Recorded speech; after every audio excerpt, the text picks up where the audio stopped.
Graça e paz para todos os amados irmãos, amados e queridos do nosso Pai. Hoje é exatamente dia 4 de 4 de 2021. É motivo de muita alegria, né? Mais uma vez eu estar dirigindo uma palavra para você. Você que faz parte do nosso canal, um abraço. Você que ainda não é inscrito, se inscreva, compartilhe este vídeo para que chegue em mais vidas, em corações. E nesses últimos dias, onde pessoas estão necessitando de verdade de uma palavra, de uma direção, onde nós estamos vivendo dias difíceis, dias onde Deus está trabalhando em vidas, em corações, em famílias. E eu quero deixar uma palavra neste momento.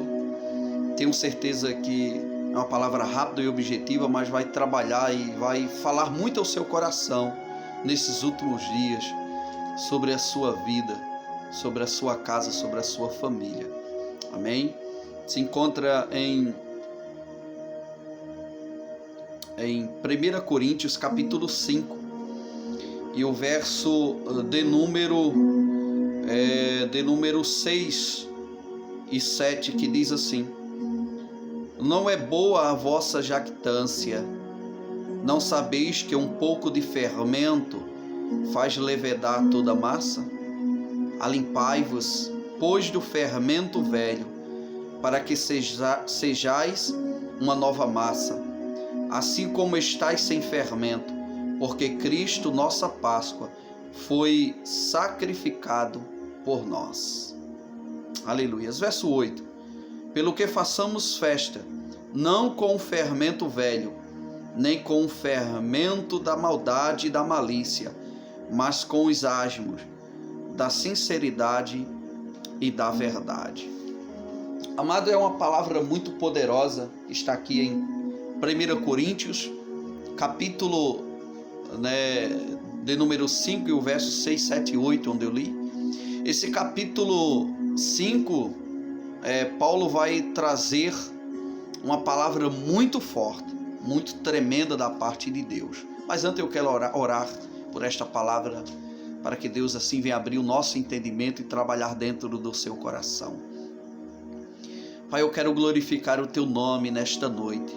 Hoje, domingo de Páscoa, nós queremos exaltar o teu santo nome. Quero, Senhor, louvar e engrandecer o teu nome, entendendo, meu Pai, que Jesus é a verdadeira Páscoa, que Jesus é o nosso libertador.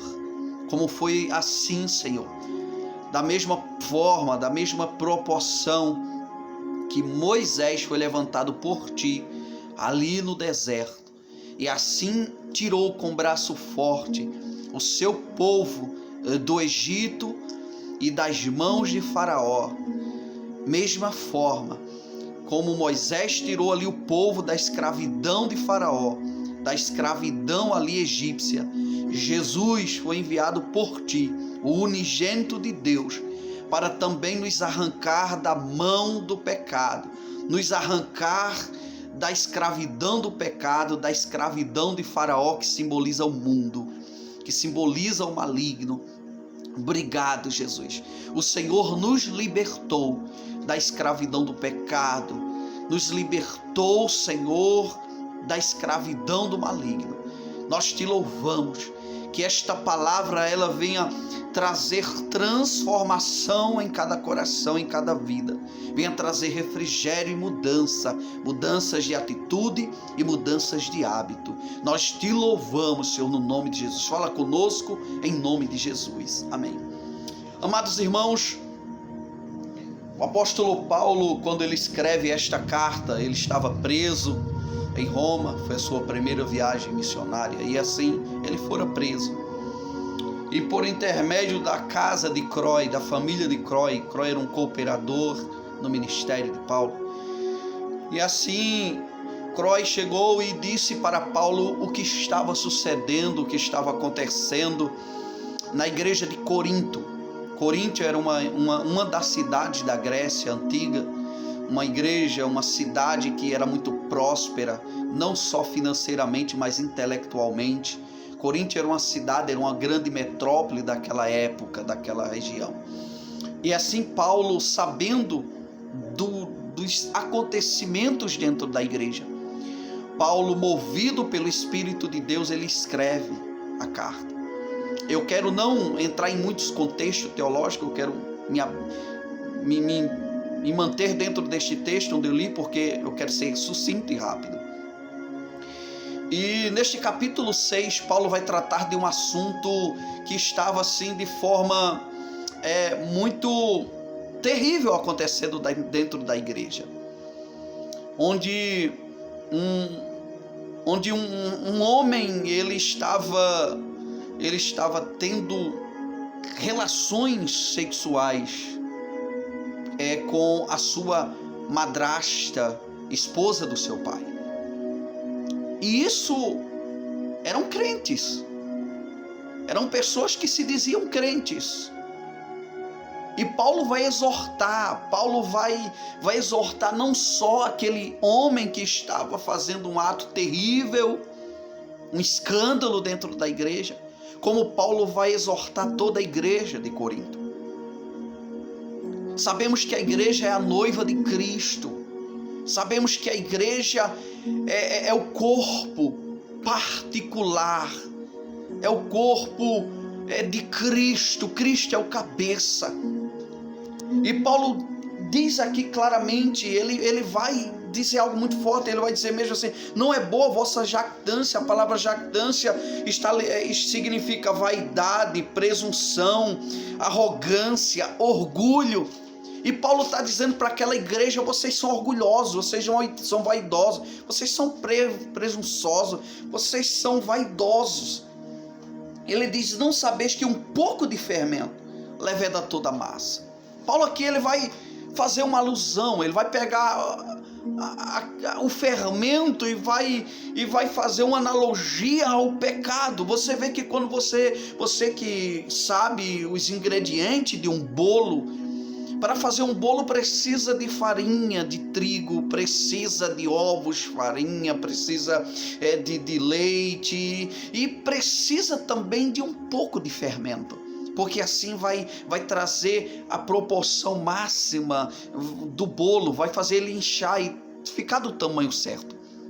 E Paulo está dizendo, desta mesma proporção que o fermento faz levedar, inchar uma massa, um pouquinho de pecado faz com que a carne, o corpo, a igreja, ela vem estar inchada. E esse inchaço aqui, que Paulo diz, é um inchaço de enfermidade. Porque algo quando está enfermo fica inchado, e inchado fica dolorido. Se você tocar em qualquer lugar inflamado, vai doer. E quantas vezes, irmãos, nós estamos com um pecadinho, ou alguém está pecando, e a gente está dizendo: não, isso é normal. Não é normal, amados. Por causa de um ou de outro, todo o corpo padece. E Paulo vai dizer aqui: por causa do pecado de um, os outros estão padecendo, os outros estão sofrendo, os outros estão perecendo. Nós precisamos despertarmos nesses últimos dias, nós precisamos acordar. Jesus nunca foi uma religião. Jesus não é propriedade dos ministérios. Jesus não é propriedade da igreja católica, da igreja evangélica. Jesus não é propriedade do budista, do kardecista. Jesus não é propriedade de religião. Jesus é o Salvador. E a Bíblia vai dizer que todo aquele que aceita Jesus como Senhor e Salvador será salvo, mas aquele que não o aceitar já está condenado. É a Bíblia que diz. E para você estar dentro deste contexto de cristão, você tem que se abdicar de muita coisa. Você tem que se libertar. Nós temos que nos libertar. Eu não posso ser crente segundo os meus conceitos. Eu não posso dizer que eu tenho Jesus e vivendo segundo a minha vontade, segundo o que eu acho, o que eu penso. Tem que ser assim, segundo o tradicionalismo da minha religião. Não, Jesus não é religião. Jesus não é um dogma. Jesus não é um costume. Jesus não é alguém que é colocado como um padrão. Não, Jesus não é isto. Jesus não é uma caixinha de surpresa ou uma caixinha de promessa que todo dia eu vou lá e tiro um textozinho para ler, para alegrar meu coração.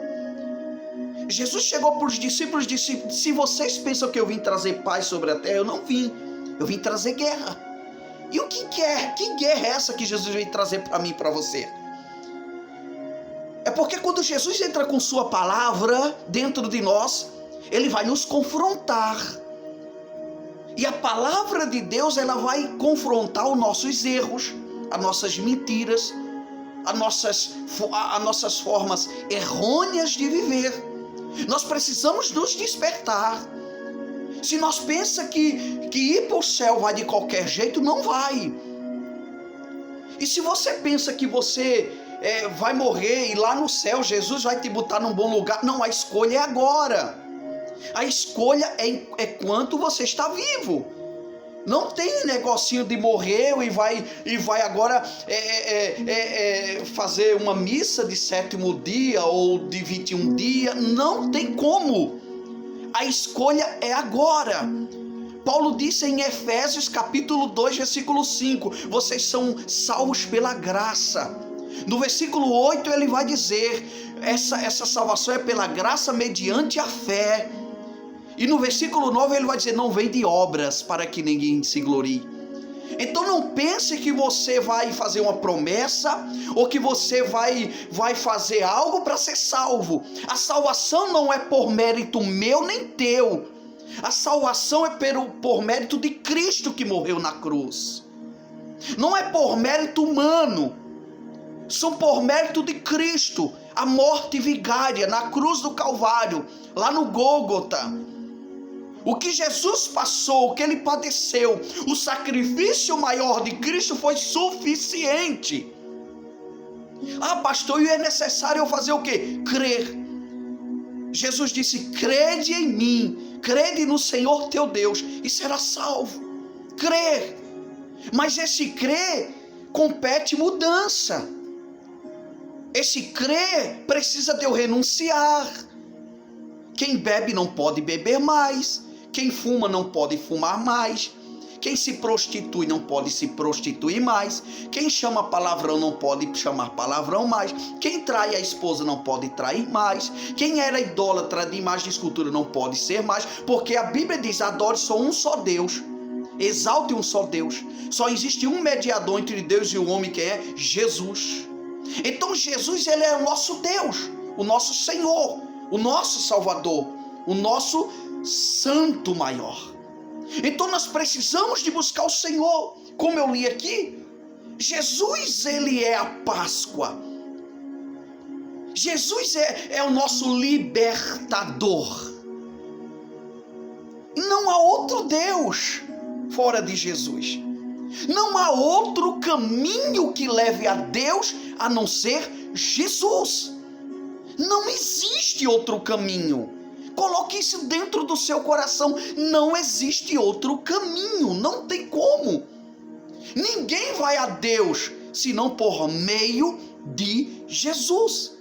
Jesus disse, se estiverdes em mim e as minhas palavras estiverdes em vós, tudo o que pedires a meu Pai em meu nome, eu vou lhe conceder. Então não precisa de eu clamar por outro ou por outra. A questão é, Jesus é o caminho. João capítulo 14, versículo 6. Jesus vai dizer, eu sou o caminho, a verdade e a vida. Ninguém vem ao Pai senão por mim. Jesus é suficiente para mim e para você. Jesus é autossuficiente. Ele é o Salvador da humanidade. Aí Paulo está denunciando o pecado da igreja. E quem é a igreja? Somos nós. E o que é pecado que está em nós precisa se libertar. Eu e você não podemos ter pecadinho de estimação, não. Nós precisamos nos libertar de verdade. No céu não entra pecado. Não tem negócio de dizer, mas eu não sabia. Deus não tem o inocente por culpado e nem o culpado por inocente. Não tem negócio de dizer, eu não sabia. O evangelho está sendo pregado nos rádios, nas televisões, nas internets, na mídia digital, nas praças, nas ruas, nos ônibus, nos metrôs. E você não está entendendo por quê? Por que você não aceita Jesus como Salvador? Aceitar Jesus não é mudar uma religião. É ser um crente genuíno em Cristo Jesus. É ser um protestante. Você sabe o que é um protestante? É protestar contra o mundo, contra a mentira, contra o engano, contra as religiões que pregam mentira, que em vez de pregar a verdade, a palavra verdadeira, pregam dogmas de homem, costumes de homem. E Paulo disse, se vos pregar um evangelho, outro evangelho, além deste aqui que já está escrito, que seja amaldiçoado. Sabe o que é que falta em mim e em você? Conhecer Bíblia. João 8,32, conhecereis a verdade e a verdade te libertará. A verdade é Jesus. Só Jesus pode me libertar. Só Jesus pode te libertar. E ele está dizendo aqui, olha, há um pecado dentro da igreja de Corinto e esse pecado precisa ser arrancado. Esse pecado precisa ser exposto. Esse pecado que está inchando toda a igreja, inchando todo o corpo, precisa ser arrancado. O que é que precisa ser arrancado na tua vida? O que é que você está praticando que não está agradando a Deus? Se converta. Mude a sua forma de viver, o seu linguajar, a sua forma de fazer, de se comunicar. Ei! Eu e você nascemos no pecado, mas uma vez conhecendo a Cristo, nós não podemos permanecer no pecado. Uma coisa é dizer, eu sou pecador. Outra coisa é dizer, eu vivo no pecado. João vai dizer na sua epístola, quem vive no pecado nunca conheceu a Deus. Quem vive praticando o pecado nunca conheceu a Deus. Aleluias! E Paulo está dizendo aqui, alimpai-vos, pois, do fermento velho. O que é isso? Da velha criatura, do fermento dos fariseus, do fermento daqueles que se dizem religiosos, mas não são, daqueles que têm postura de cristão, mas não são mentirosos, pregam, mas não vivem. Nós precisamos mudar radicalmente a nossa forma de viver, a nossa forma de existir, a nossa forma de tratar com o evangelho. Se eu e você somos crentes, temos que ser legítimos. Paulo disse, sedes meus imitadores como eu sou de Cristo. Eu não posso viver mais como eu vivia antigamente. A minha vida tem que ser mudada, transformada pelo evangelho. Se eu sou crente, eu tenho que ter característica de crente, vestes de crente, olhar de crente, linguajar de crente. Eu não posso estar mostrando as minhas carnes na rua. Você que é mulher, cuidado. Presta atenção à forma que você está se vestindo. Você que é homem, presta atenção à forma que você está se vestindo. Nós precisamos mudar. Nós precisamos ser santos. Você sabe o que significa a palavra santo? Separado, santificado, puro. Nós precisamos ter as características de Cristo. Como é que eu digo que sou crente e vou tomar um copo de cachaça? Como é que digo que eu sou crente e vou fumar um cigarro? Como é que digo que sou crente e vou para o mundo, para as baladas, para as festas, dançar um forró? Deus não está nisso não. Isso aí são mundo. Sabe o que é que João falou em 1 Epístola de João, capítulo 2, versículo 15? Não ameis o mundo, nem no que o mundo há, porque aquele que ama as coisas do mundo, o amor do Pai não está nele. Todas as vezes que eu amo as coisas do mundo, que amar as coisas do mundo não está se referindo à natureza que Deus criou. As coisas do mundo é as orgias, as festas, as bebedices, as baladas, os cigarros, as drogas, as prostituições, os adultérios. Isso provém do maligno e do mundo. E se eu e você somos igreja, precisamos mudar radicalmente. Precisamos mudar nossa postura. Cristo está voltando para buscar a sua igreja. E Paulo, para concluir, Paulo diz: Jesus é a nossa Páscoa. Ou seja, Jesus é o que nos liberta.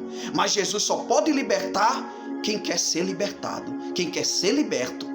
Se você quer ser liberto por Cristo, mude a sua forma de viver, muda a sua doutrina, muda a sua forma de viver. Olhe para Cristo. Porque se eu for viver olhando para homem, mas o homem caiu ali, eu estou sem força. Ei, teu alvo é Cristo. Teu alvo é Cristo. Por isso que a Bíblia diz que Ele é a rocha verdadeira. Olhe para Cristo. Exclusivamente para Cristo. Só Ele pode mudar o teu cativeiro, só Ele pode mudar a tua vida, só Ele pode nos libertar do fermento velho, do fermento que incha, do fermento que leveda toda a massa. Só Ele pode nos transformar, mas nós precisamos querer, crer e aceitar.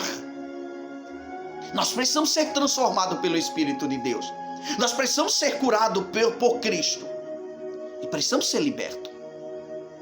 João capítulo 5, versículo 39. Examinais, pois, as Escrituras, porque cuidais de ter nela a vida eterna, e são delas que de mim testificam.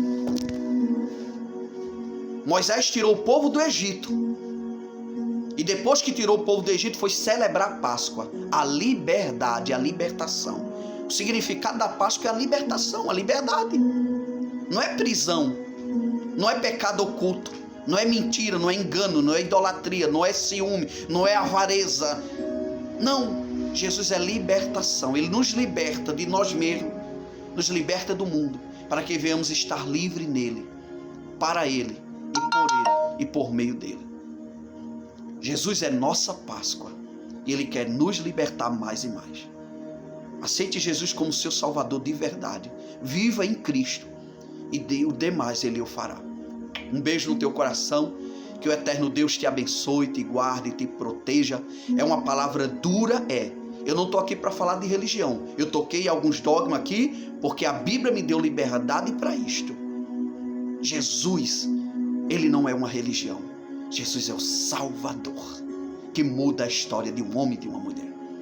Pai, eu quero louvar o teu nome. Abençoa esta vida, esta alma, esta pessoa que está me assistindo. Derrama sobre ele a tua graça e o teu favor. Em nome de Jesus. Amém.